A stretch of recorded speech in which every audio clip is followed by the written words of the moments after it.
आज काल आपल्याकडे एक 10:30 वाजता 8 तारखेला सांगली शहर पोलीस स्टेशनला 200/26 हा आपण CR नोंद केलेला आहे। याच्यामध्ये कलम 62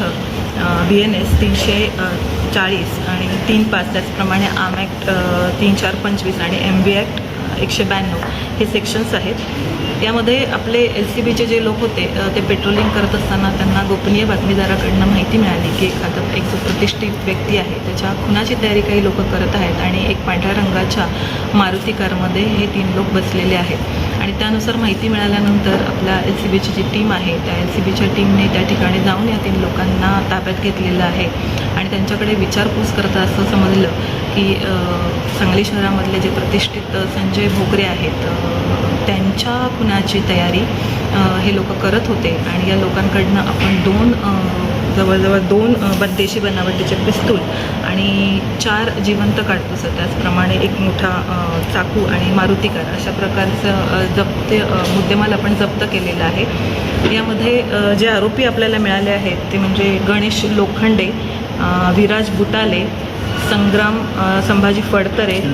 आणि सचिन आवळे। याच्यामध्ये सचिन आवळे हा परागंदा आहे आणि 3 आरोपी आपल्या सध्या ताब्यात आहेत। ते सगळे राहणारे सांगलीचे आहेत आणि त्यांच्याकडे विचारपूस करता त्यांनी असं सांगितलेलं आहे की काही जमिनीचा वाद होता किंवा जमिनीचं जे खरेदी प्रकरण होतं त्या खरेदी प्रकरणामध्ये आर्थिक फायद्यासाठी आणि काही आरोपींनी आमच्या वैयक्तिक काही त्यांच्याबरोबर वाद होते याच्यासाठी आणि म्हणून हे लोक हे करायला तयार झालेले होते। म्हणून यांनी अशा प्रकारचा कट रचला होता आणि हा कट रचताना त्यांनी यामध्ये बऱ्यापैकी रेकी पण केलेली होती। एक साधारणतः हे जे आपले संजय भोगरे जे आहेत हे दैनिक जनप्रवास या त्यांचं ते वर्तमानपत्र आहे आणि या वर्तमानपत्राचं त्यांचं जे ऑफिस आहे या ठिकाणी दर शुक्रवारी संध्याकाळी जात असतात आणि या संध्याकाळच्या जायच्या वेळेला या तिघांनी पण या प्रकरणामध्ये रेकी केलेली होती की आपल्याला साधारणतः ते येताना किंवा जाताना कशा प्रकारे जाता येईल आणि कशा प्रकारे आपल्याला यांना ठार मारण्याची जी योजना आहे ती अंमलात आणण्यात येईल म्हणून यांनी जी रेकी केलेली होती त्या दृष्टिकोनातून ते तयारीत होते की त्यांचा हा प्लॅन शुक्रवारी आपण जो करणार आहोत तो सक्सेस व्हावा। पण आपल्या गोपनीय बातमीदारांकडून LCBच्या लोकांना जी बातमी मिळाली त्याच्यावर आपले SP सर आहेत त्यांच्या मार्गदर्शनाखाली, तुषार जोशी सरांच्या मार्गदर्शनाखाली आपण व्यवस्थितपणे